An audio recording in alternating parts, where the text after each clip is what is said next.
Լույս առավոտին շարունակվում է։ Գիտես Անահիտ, կար ժամանակ, երբ որ մեծ անհամբերությամբ ես իմ քույրիկը, իմ հասակակից իմ ընկերները, իմ տանեցիները ու շատ տանեցիներ անհամբերությամբ սպասում էին մի հատ պրոյեկտի այդ մարդկանց դեմքերը տենալու, իրենց ձայնը լսելու, իրենց հումորը լսելու, որը որ ցավոք սրտի այսօր չկա, դու էլ, որը որ ցավոք սրտի այսօր չկա այդ հումորը, պետք է անկեղծ լինենք, ու շատ սուր, ֆանտաստիկ բաներ կար, իհարկե թեման հենց դա չի, բայց ես առաջին անգամ ճանաչեցի ու հիշեցի ու իմ մեջ տպավորվեց այդ մարդը հենց այդ պրոյեկտից, խոսքը գնում է Մերշացլի Բեռնարդ Շոուից, մեր հյուրն է, ֆանտաստիկ տաղանդավոր մարդ, ում անուն ազգանունը, որ ասենք, այդ մի հատն է, ինչ ուզում ես այդ մեկն է, տաղանդավոր պրոդյուսեր, սցենարիստ, հաղորդավար, բոմբ մարդ, ես չգիտեմ են ոնց ասեմ, ունենք չունենք, լավ հայր, կարքին ընկեր, ֆանտաստիկ ընկեր, սարի պես ընկեր, լավ գործ ընկեր, один и единственный Артём Маркосյան։ Լույս առավոտին։ Բարև ձեզ, բարի լույս, ես շատ ուրախ եմ, շատ զգացված եմ ու շատ շնորհակալ եմ նման ներկայացման համար։ Ինձ թվում է մի քիչ շատ չափազանցեցիք, բայց անչափ շնորհակալ եմ, ես շատ ուրախ եմ, որ ձեզ մոտ եմ, շատ ուրախ եմ սիրելի հեռուստադիտողներ, որ կրկին հանդիպեցինք, որովհետև ամեն հանդիպումս հեռուստադիտողի հետ ինձ համար դա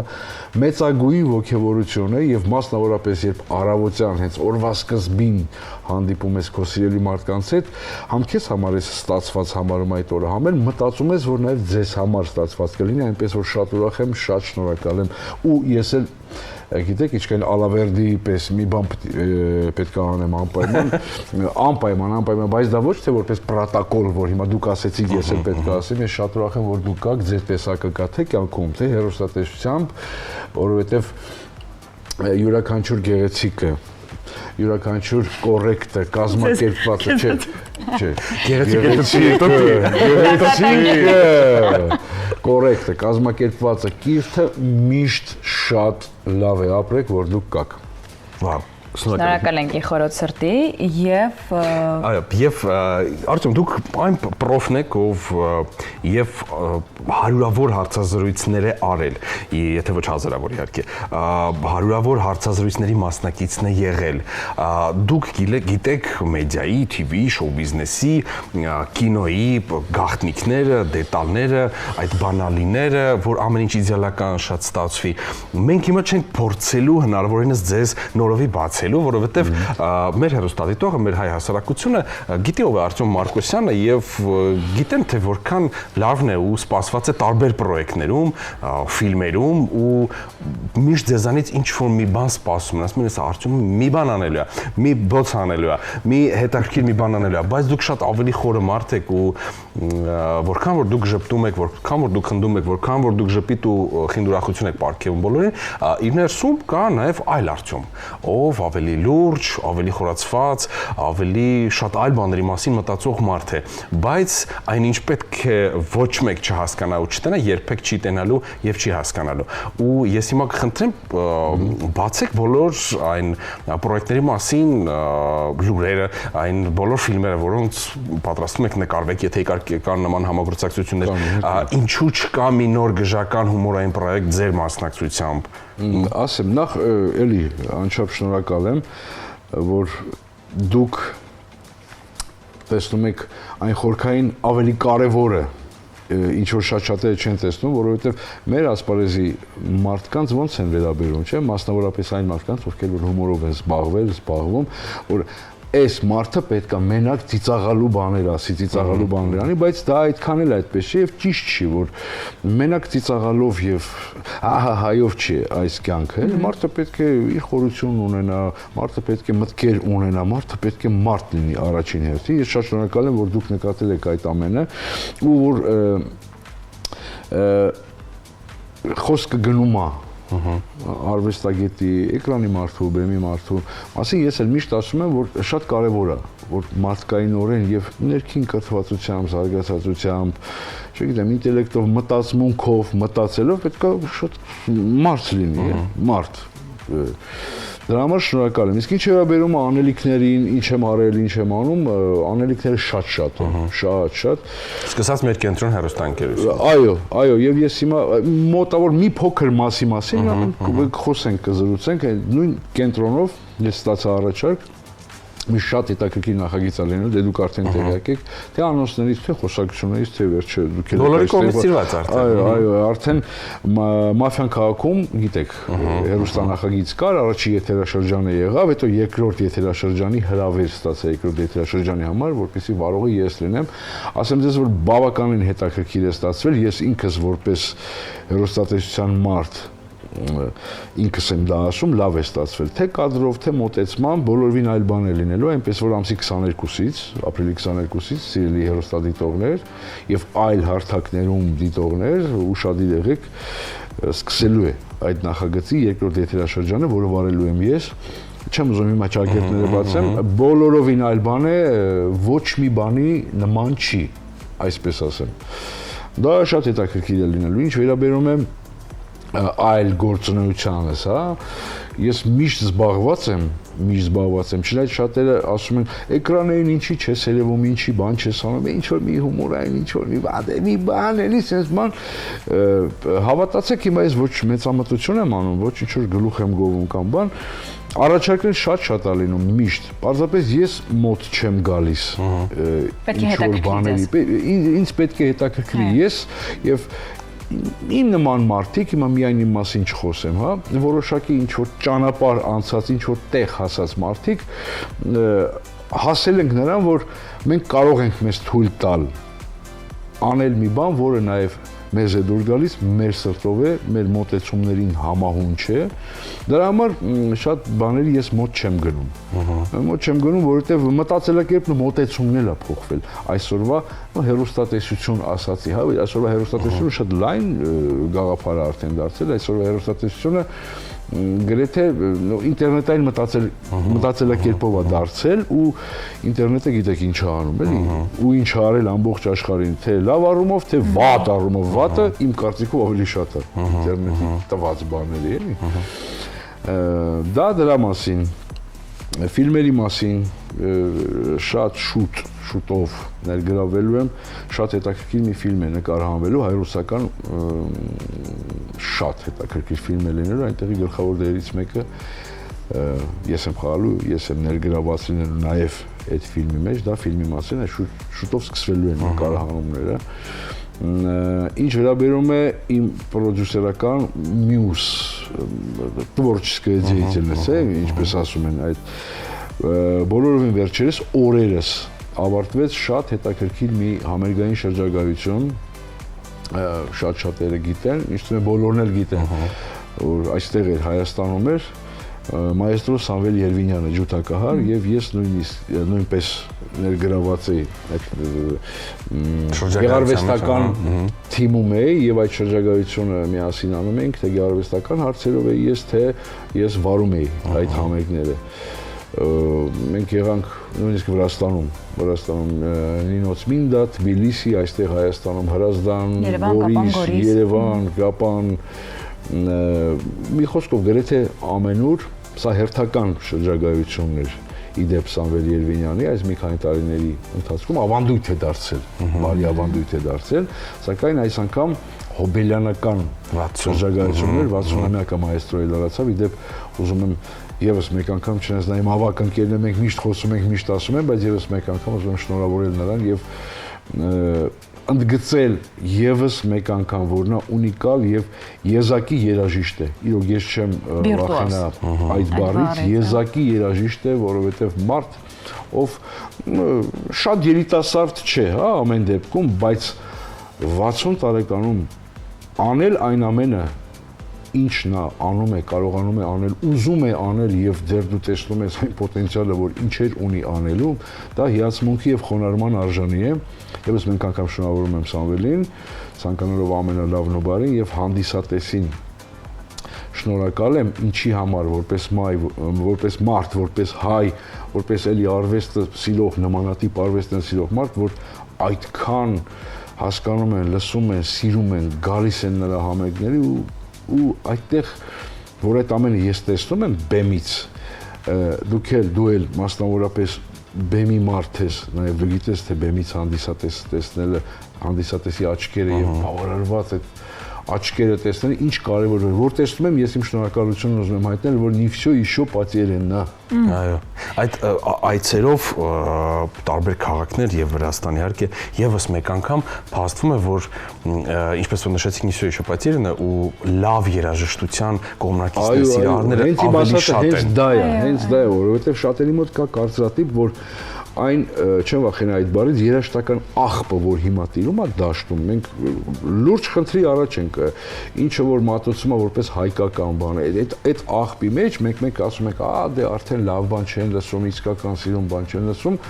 ես համոզվում եմ, որ մենք ինչ որտեղ սխալ ենք, որովհետև լավ, որակյալ ու հայերեն, հայկական չեմ ասում, հայերեն երաժշտություն լսողները շատ են ու պահանջ ունեն։ Դա ինչ վերաբերում է այդ շրջագայությանը,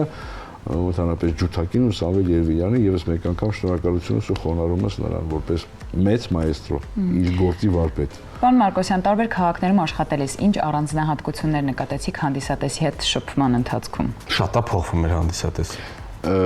Մեր հանդիսատեսը ասելով, որովհետև երբ տարբեր քաղաքներում աշխատում ես, դու այլազգի հանդիսատեսի հետ ես շփվում, դա ուզում եմ ավելի կոնկրետացնեք։ Տարբեր ֆորմատներով, տարբեր ելույթներով, տարբեր թեմաներով եմ ես եղել այդ տարբեր քաղաքներում, աշխարհի որտեղ ասեք։ Դուք ինչ առումով եք այս համերգի շրջանակներում։ Ինչ է փոխվում հանդիսատեսի մեջ, առանձնահատկությունները շփման ընթացքում հանդիսատեսի հետ։ Ուրեմն հանդիսատեսը որովհետև անցած տարի էլի, չէ՞, Երևանյան էլի համերգներ դրած էլի դուք էիք կազմակերպչականում։ Շնորհակալությունս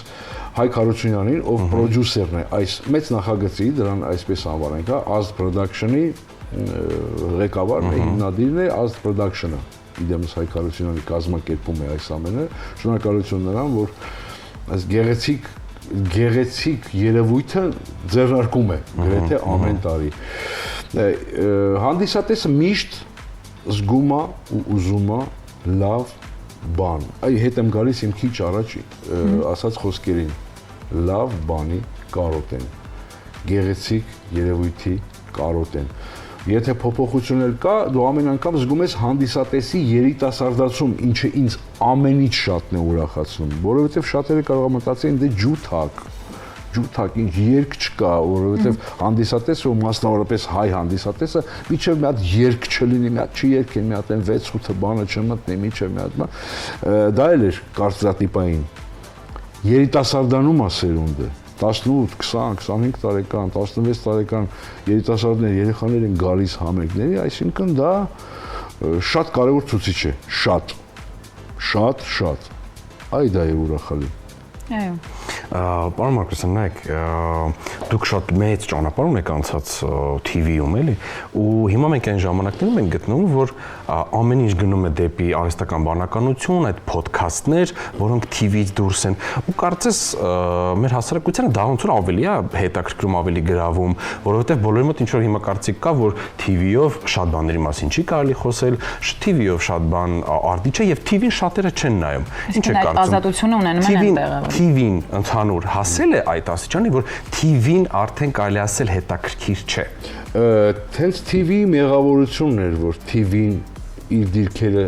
զիջեց ինչ որտեղ ինտերնետին, որովհետև դա դիմանալու հարց էր։ Այս դարում շատ դիմանալու հարց է, այդ արագ դարում TV-ին ըստ իս ընկավ ինտերնետի հետևից փորձեց մրցի ինտերնետի հետ, բայց եթե այդ մրցակցության մեջ դրվի, TV-ին պարտվելու է, որովհետև ինտերնետի արագությունն ու կոնտենտի բազմազանությունը ու մարդկանց բազմաշերտությունը ինտերնետով հաղթելու են։ Բայց TV-ն ըստ իս պետք է մնար միշտ իր դիրքում։ Ես ոնց մտածել եմ, այդպես էլ մտածում եմ ու մտածում եմ մինչև վերջ։ TV-ն պետք է աներ այնպիսի կոնտենտ, որ լիներ միայն TV-ում։ Դա դիմանալու հարց է, դա դժվար հարց է, դա ներդրման, դա ֆինանսի հարց է, ասեմ ձեզ, որ լինի որակով մի բան, որ լինի միայն TV-ում։ Եթե TV-ին չզիջեր իր դիրքերը ժամանակին, մի քանի տարիներ առաջ, TV-ին պետք է միշտ կլիներ ու ըստ իս պետք է TV-ին լինի միշտ առաջին տեղում ավելի, որովհետև TV-ում պետք է լինի անկրկնելի բան։ TV-ում պետք է լինեն բաներ, որոնք դու չես կարող տեսնել այս հրա մեջ։ Ու այդ պատճառն էր, որ դիմանալու հարցեր, էլի, որոշման հարցեր, ներդնման հարցեր, TV-ների սեփականատերերը պետք է ընդունեին ու հասկանային, եթե դա ցանկության հարց է, էլի։ Ու չստացվեց Հայաստանում, համենայն դեպս չստացվեց։ Եկեք հիմա ճիշտը խոսանք, էլի, հիմա սուտ ստից բաներ չենք խոսալու, դե գիտեք ինչ, այդպես չէ, չստացվեց, մեզ մոտ հեռուստատեսությունը սկսեց պարտվել ինտերնետին։ Եվ ապրել ռեգրես։ Այո, պարտվել ինտերնետին, այ հենց դրա համար էլ, որ շատ այդ առաջարկները լինում են ինչ-որ սենց ինտերնետային եւ այլն բաներ, որ իմ սրտով չի, դա համար ես մոտ չեմ գալի այդ ամենին, էլի։ Չգիտեմ, դա ոչ թե հին մտածել է կերպ, դե արդեն մեծացել է, չէ, չենք մեծացել։ Պարզապես ես չեմ ուզում։ Բաներ կան, հիշում եք, չէ, Ջոմայի մոտ ինչպես են, որ ասում для Атоса это слишком много, для графа де ла Фер это слишком мало։ Դա որպես մեծամտություն չեմ ասում, ես արդեն ինձ կարող եմ թույլ տալ 30 տարի այս ասպարեզում գտնվող մարդը իրեն կարող է թույլ տալ այդ նախադասությունը ասել։ Պարոն Մարկոսյան, ցավոք սրտի մեր եթերաժամը սպառվեց, այդ են ամենավատ Արդեն որ կա մեր եթերում, այո, ամենավատն է, որ կա, դա այդ ժամանակը լրանում է։ Դուք այն մարդկանցից եք, որ ես վստահ եմ, որ ձեր անկողն ու կողքը սեղանին դրված է Աստվածաշունչ ու դուք 24 ժամ աղոթում եք ու բացում եք Աստվածաշունչը։ Լավ կլիներ շատ-շատերը անեն, որովհետև ցավոք սրտի այսօր հեռացել են եւ եկեղեցուց եւ Աստծուց ու շատ խնդիրները որ կան հենց դրա մեջ է։ Դուք շատ խորը արժեքներով մարդ եք ու այսօր եթե ինչ-որ պրոյեկտ, ինչ-որ ֆիլմ, ինչ-որ հաղորդում, որը որ նայում եք ու ասում եք, ինչ լավ կլիներ, այստեղ սազերը Արտյոմ Մարկոսյան, եթե Արտյոմ Մարկոսյանը չկա այդտեղ, ուրեմն այդպես ավելի լավ է, այդպես ավելի ճիշտ է ու այդպես ավելի Ես միշտ այդ նախադասությունը թե իմ մտքում կա, թե ես ինքս եմ արտահայտում, երբ որ պահը լինում, ասում եմ, ուրեմն բարին սա էր, Աստծո կամոք։ Ես միշտ այդպես եմ ասում, ուրեմն դա պետք չէր որ լինի, ուրեմն դա իմը չէր, ուրեմն որը բարին է, թող նա էլ կատարվի։ Եթե ես ճիշտ եմ, չէ՞, գալիս ճիշտ ուղղությամբ եմ գալիս, չէ՞։ Այ ես էլ հենց այդպես էլ մտածում եմ ու ընդհանրապես ես նորից կոչ եմ անում, թե խնդրանքով, թե դիմումով մեր հեռուստադիտողներին, իմ կողմից որպես մարդ, որպես հայ քրիստոնյա մարդ, անպայման մենք պետք է Աստծո գծած ճանապարհով փորձենք ապրել, շատ պետք է փորձենք այդպես ապրել եւ մեր հայ առաքելական սուրբ եկեղեցուն պետք է անվերապահորեն այդ կանոններով ապրենք, շնչենք, դա միայն լավ է, պետք է ու անհրաժեշտ է։ Դա այդ թեմայի մասին ու վերջ, հենց այդպես է։ Այո, փառք տանք Տիրոջ ու շնորհակալ լինենք, գոհ լինենք այն ամեն ինչից, ինչ ունենք մեր կյանքում, որովհետև շատերի համար, հազարավորների համար մեր կյանքը երազանք է պարզապես։ Այո, երբ մենք տրտնջում ենք ինչ որ մեզ համար պահիտակ մտածում ենք վախ քո արաբան, մենք պետք է անպայման մի պահ այդ 3 վայրկյանի կանոն կա մի հատ այսպես էլ 3 վայրկյան լռում ես ու 3 վայրկյան մտքումդ հաշվում ես ու դու փորձում ես նայել շուրջդ թե ինչ դրության մեջ մարդիկ կան ու փառք տալ Աստծուն ու խնդրել նաև այդ մարդկանց համար որ Աստված օգնի նրանց։ Այդ թեմայի մասին։ Շնորհակալ ենք շատ։ Արտյոմ Մարկոսյանն էր մեր հյուրը։ Ես կարող եմ վերջում մի երկու բառ ասեմ, հա, որպես տենց հեռուստադիտողներին ու ձեզ։ Դուք TV-ի մարդ եք ու գիտեք, ու նաս մալվերի խնդրեմ գնաս։ Չէ, ցանկանում եմ ձեզ լավ օր, ուրախոր, լուսավոր օր, այս սև շոյից չխափեք անգամ, ես պարզապես սև գույնը շատ սիրում եմ։ Ձեզ լավ օր, ուրախություն, երջանկություն այսօր, առողջություն ու այս անձրևները վերջը թող կտրվի։ Խցանումներ Արեք, մի բան արեք։ Всё, ձեզ լավ օր։ Շնորհակալ ենք շատ, այսքանով ավարտում ենք վաղը կրկին տարում կաշխատեն մեր գործընկերները, կրկին ձեզ կասեմ բարի լույս, բարի առավոտ, հետաքրքիր հյուրերով։ Մեր գործընկերները Անահիտ Հակոբյան եւ Կարեն Մոլիտվին։ Ձեզ լավ օր, շնորհակալություն։